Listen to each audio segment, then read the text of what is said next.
South Africa has been a roller coaster ride in terms of its economy over the last few decades, with many calling it a failed state, but somehow they've still managed to position themselves perfectly to be a part of one of the greatest economic booms in the coming decades. But before we talk about the good, or even the bad, we have to start with the ugly. In 1948, the National Party won the general election and immediately implemented the new system policy called apartheid, which basically allowed racial segregation, political and economic discrimination against non-whites. And in 1950, the Population Registration Act was passed, classifying South Africans into racial categories: white, black, colored, or Indian, and determining their legal rights and privileges based on their classification. But wait, there's more. In 1953, the Bantu Education Act is passed, segregating education for different racial groups and promoting inferior education for black South Africans. These events, of course, led to infighting, massacres, peaceful and unpeaceful protests over the next few decades. Countries around the world were taking notice also.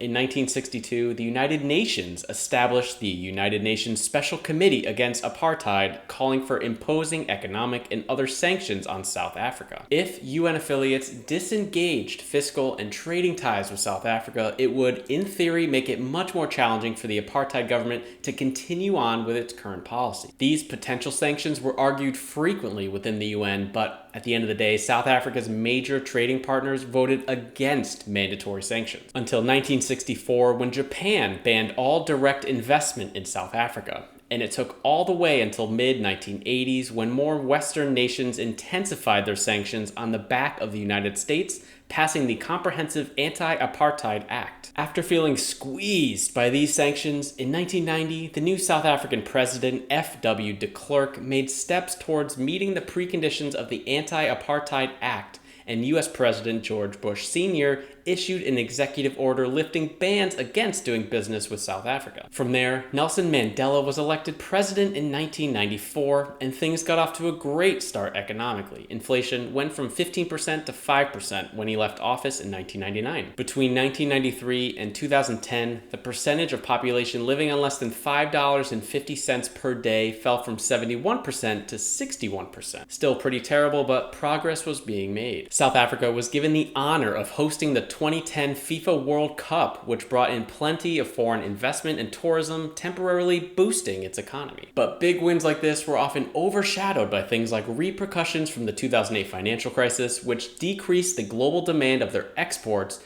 slowing down their economy for years to come. Things like political instability, corruption allegations, and mismanagement led to sluggish economic growth and pessimistic investment opportunities. And lingering effects of apartheid still had huge impacts on income inequality, which led to the majority of their population living in poverty. The best way to capture income inequality is with what's known as the Gini coefficient. A coefficient of 0 implies perfect equality with everyone having the same income, and a coefficient of 100 has full inequality, meaning only one person has all of the income. For some global context, the United States has a Gini coefficient of 39.7, China has a 38.2, and India has a 35.7. The country with the best Gini coefficient is Slovakia with a value of 23.2. The country with the worst is, you guessed it, South Africa, coming in at 63. In fairness, the last time this was updated for South Africa, according to the World Bank, was in 2014. So the number could be slightly different today, but still paints the picture as a decent global economy that barely works for the majority of its population. Now, this might not seem all too impressive at all for a country that I call the most underrated economy in the world.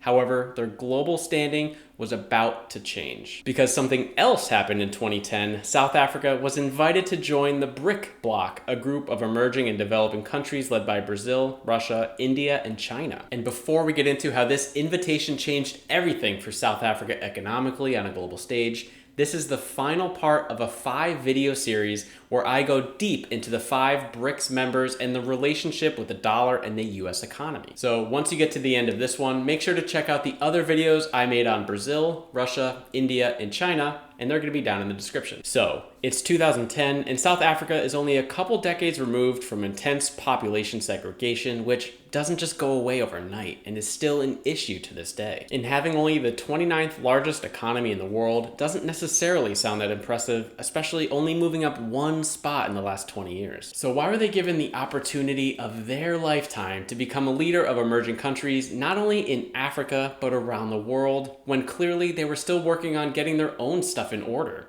It's because of one word: potential. At the end of 2010, Chinese President Hu Jintao issued an invitation letter to South African President Jacob Zuma, inviting him to attend the third BRIC leaders meeting to be held in China in 2011. But not everything was adding up, as there was a large economic gap between the four BRIC countries and South Africa at the time. China had the third largest economy, Brazil 8th, India 10th, Russia 11th, and then South Africa 29th. But that didn't seem to matter. As BRIC turned into BRICS, the members' reach is now global, giving Africa a seat at the table. As for the significance of China-South Africa relations, it has been developing since diplomatic ties were established in the late 90s. And after the global financial crisis of 2008, South Africa's bilateral trade with the European Union and their regular trading partners slumped. Their trade with China, however, remained strong, increasing over time. And in 2010, China became South Africa's largest trade partner for both exports and imports, totaling almost $20 billion.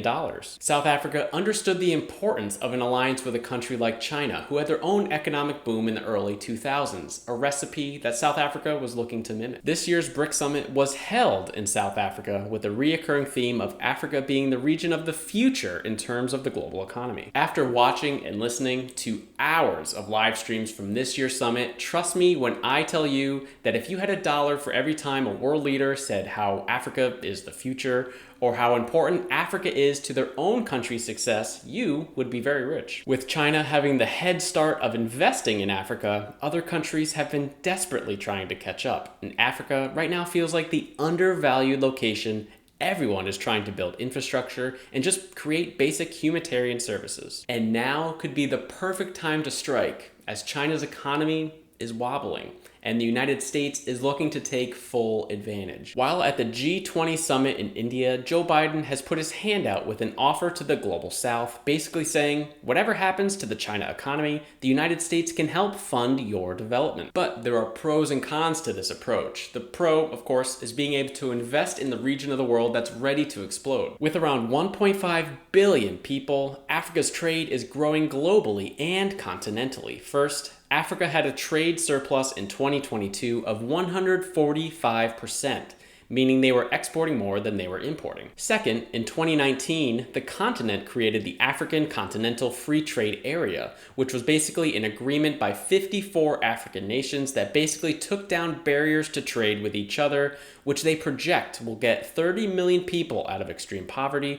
and boost the African economy 7% by 2035. The cons to the United States lending a handout to the emerging countries are, for one, funding looks like it'll be coming from the World Bank, a Western organization in the eyes of these emerging countries, and two, the United States has their own fiscal budgeting and debt problems. So is stacking onto that problem the best course of action? That makes for a whole nother video. But at the end of the day, this is why countries around the world want to be part of this transformation. And for better or for worse, South Africa should be seen as the leader of Africa, as they're one of the 5 originating members of BRICS. But again, do they deserve this title, the leader of Africa? Currently, they have the 3rd largest economy on the continent, slipping backwards from when they had the largest some 15 years ago. Many skeptics have called South Africa a failed state with huge economic problems, huge inequality problems, and huge mismanagement problems, like a record number of electric outages, planned and unplanned. It feels like South Africa was in the right place at the right time, which could lead to them having huge economic benefits. South Africa has the largest seaport in Africa, as well as a couple others in the top 10, meaning they will help control massive trade in and out of Africa along one of the world's most important trade passages, the Cape Route. What will South Africa do with this kind of power? Let me know your thoughts down in the comments. I made a playlist highlighting each of the 5 BRICS countries and their relationship with the dollar and the United States. So if you liked this video and you want to see the other 4 BRICS countries, make sure to check out this playlist here.